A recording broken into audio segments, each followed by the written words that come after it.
बिस्मिल्लाहिर्रहमानिर्रहीम अस्सलाम वालेकुम। आज की वीडियो में आपके साथ कुछ और मज़ीद नई टिप्स आपके साथ शेयर करेंगे। तो पहली टिप ये है, मैंने पहले भी लहसुन छीलने का एक तरीका आपके साथ शेयर किया हुआ है। दूसरा तरीका लहसुन छीलने का ये है कि जब हमने लहसुन छीलना होता है तो हमें छीलते हुए थोड़ी सी मुश्किल दरपेश आती है, थोड़ा टाइम ज़्यादा लगता है। तो उसको आसान बनाने के लिए इसका आसान तरीका ये है कि जितना भी हमने लहसुन छीलना है उसकी फलियों को हम थोड़े से पानी में डिप कर देंगे। अगर जैसे अब मौसम चेंज हो रहा है, अगर नीम गर्म पानी है तो वो भी ज़्यादा बेहतर है।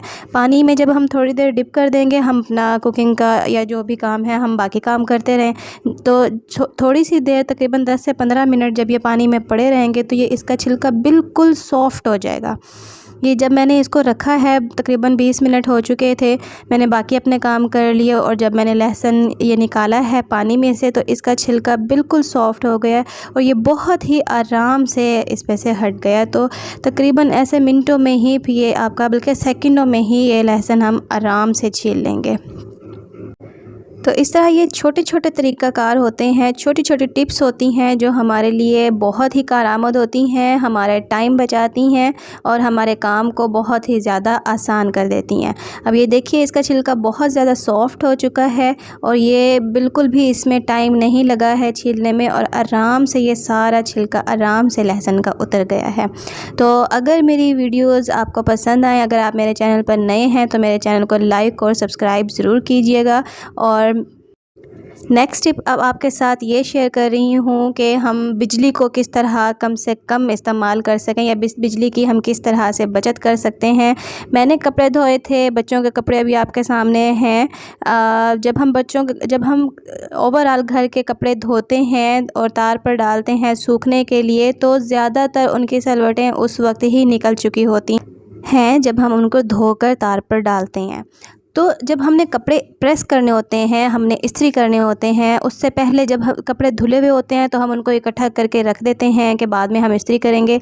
ये देखिए, ये बिल्कुल जब मैंने इनको धोकर तार से उतारा है तो ये बिल्कुल ऐसा लगता है जैसे प्रेस किए हुए हैं। अगर थोड़ी सी कहीं गुंजाइश है तो हल्की सी इस्त्री हम इन पर फेरेंगे, जो कि टाइम कंज्यूमिंग भी नहीं है और इस तरह हम बिजली की भी बचत कर लेंगे।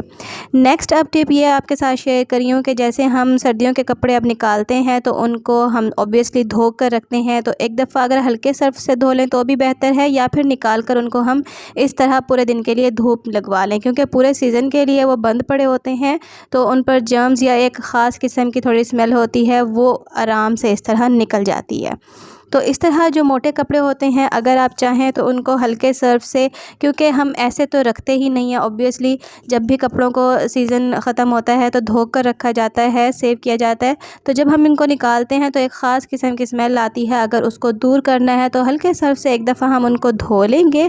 अगर ऐसा नहीं करना, धुले हुए तो हैं वो ऑलरेडी ही, तो हम उनको पूरे दिन के लिए या 2 दिनों के लिए हम उनको धूप लगवा लेंगे, ताकि सारे जर्म्स भी उसमें से ख़त्म हो जाएँ और जो एक ख़ास किस्म की स्मेल है तो वो भी दूर हो जाए।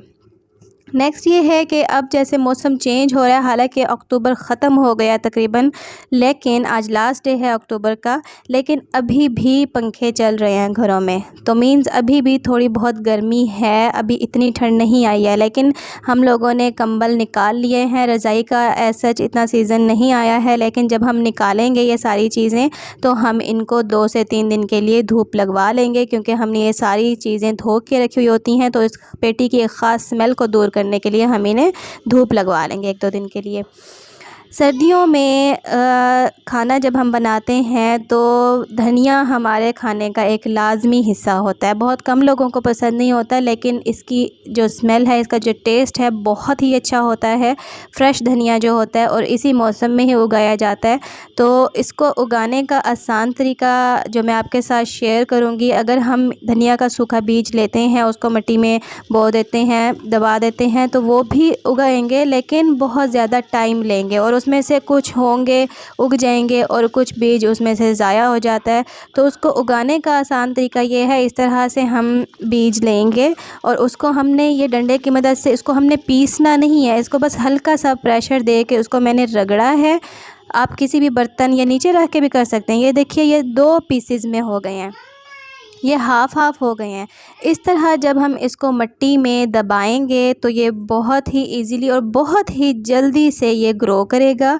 ये हमने हल्का सा मिट्टी हमने गमले में ली है, मिट्टी को थोड़ी एक लेयर हमने हटाई है और इस तरह हमने धनिया का बीज उसमें डाल दिया है। जो हमने उस जिसके पीसेस किए थे, मतलब उसको हमने थोड़ा सा प्रेस किया था तो वो दो दो हिस्सों में बीज डिवाइड हो गया था। इस तरह हम थोड़ी थोड़ी मिट्टी की लेयर हटाते जाएंगे और धनिया का बीज हम उसमें उगाते जाएंगे और हल्की सी लेयर हमने सारे उसके ऊपर डाल देनी है। इसी तरह पूरे गमले में या आपने 2-3 गमलों में जैसे भी करना है, सब में आप इसी तरह कर लेंगे। मिट्टी खुश्क होनी चाहिए। तो इसी तरह ये मैंने तमाम बीज जो है तमाम गमलों में मैंने ये इनको उगा दिया है। और हल्की सी मिट्टी की लेयर, हम बहुत ज़्यादा मिट्टी नहीं डालेंगे, हल्की सी लेयर हमने मिट्टी की इसके ऊपर डाल देनी है और फिर फुल इसको पानी से कवर कर देना है ताकि सारी मिट्टी सॉफ़्ट हो जाए। तकरीबन 4 दिनों के अंदर ही ये देखें ये इसमें से पौधा निकलना शुरू हो गया है। तो इस तरह बहुत ही आसानी से आप घर में धनिया को भी ग्रो कर सकते हैं। मेरी वीडियोस पसंद आएँ तो लाइक और कमेंट ज़रूर कीजिएगा। अल्लाह हाफ़िज़।